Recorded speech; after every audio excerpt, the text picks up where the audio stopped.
আজকে কিন্তু চলে গিয়েছি একদমই টোটালি ভিন্ন স্বাদে একটা রান্না নিয়ে। আসসালামু আলাইকুম, কী অবস্থা সবার, কেমন আছেন সবাই?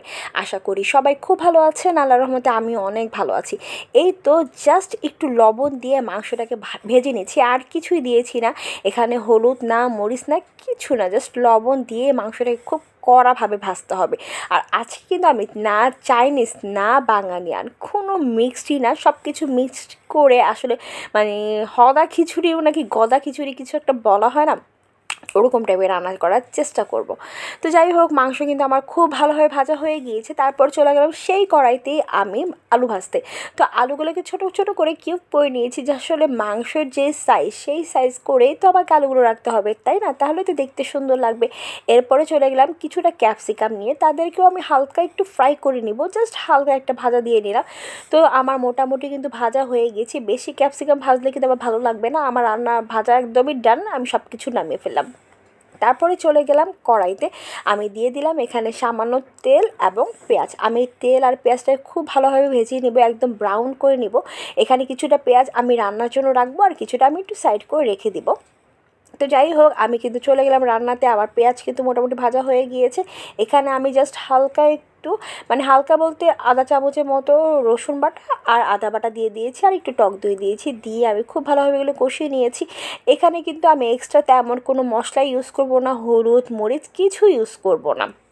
তো যাই হোক, আমার কিন্তু মোটামুটি মানে মশলা কষানো হয়ে গিয়েছে। তো আমি এখানে দিয়ে দিলাম, কি বলেন তো, এখানে দিয়ে দিয়েছি আমি রোস্টের মশলা। আসলে আমার বাসায় রোস্টের মশলাটা মানে ওয়েস্ট হয়ে যাচ্ছিলো, আমার কাছে মনে হচ্ছিল। তো ভাবলাম যে আসলে এটাকে আমি যদি মানে এভাবে রান্না করে খেয়ে দেখি কেমন লাগে। তো যাই হোক, আমার কাছে কিন্তু মনে হলো যে বুদ্ধিটা আমার খারাপ না। যাই হোক, আমি কিন্তু এখানে মাংসগুলো ভেজে রেখেছিলাম, সেগুলো খুব সুন্দরভাবে দিয়ে দিয়েছি। আসলে আমার মতো এরকম চোরামি বুদ্ধি কারা কারা করেন অবশ্যই কিন্তু আমাকে জানিয়ে যাবেন। তো যাই হোক, আমি কিন্তু এখানে মাংসগুলো খুব ভালোভাবে মানে মশলার সাথে কষিয়ে নিয়েছি। তো এখানে আমি আবার সাথে একটু লবণ দিয়ে নিলাম, কারণ লবণ কিন্তু আমার দেওয়া হয়নি। তো আমি লবণটা দিয়ে আরও কিছুক্ষণ এগুলোকে কষিয়ে নিব। তো সাথে আমি অ্যাড করে দেবো সেই আলু ভাজাগুলো আর ক্যাপসিকাম ভাজাগুলো, সব কিন্তু আমি একসাথেই দিয়ে দিয়েছি। দিয়ে আমি খুব ভালোভাবে এগুলোকে কষিয়ে নিব, মানে যতক্ষণ না পর্যন্ত মাংসের সাথে ভালোভাবে কষানো হয় অতক্ষণ পর্যন্ত কিন্তু তরকারিটার আসল যেই স্বাদ সেটা কিন্তু পাওয়া যায় না। যত ভালো রান্নাই হোক না কেন, কষানোটাই হচ্ছে আসলে মেন, তাই না? তো যাই হোক, আমার কিন্তু এটা মোটামুটি কষানো হয়ে গিয়েছে। তো আমি এখানে একদম ঝোলের জন্য পানি দিয়ে দিব, কারণ আমি এটা একদম শুকনো শুকনো রাখবো না, একটু ঝোল ঝোল রাখবো, যার জন্য আমি ঝোলের পানিটা দিয়ে দিয়েছি। আর আমার রান্নার কিন্তু অলমোস্ট হয়েই যাচ্ছে, জাস্ট পানিটা আমি কিছুটা রাখবো, আর এটা আমি তেমন শুকাবো না।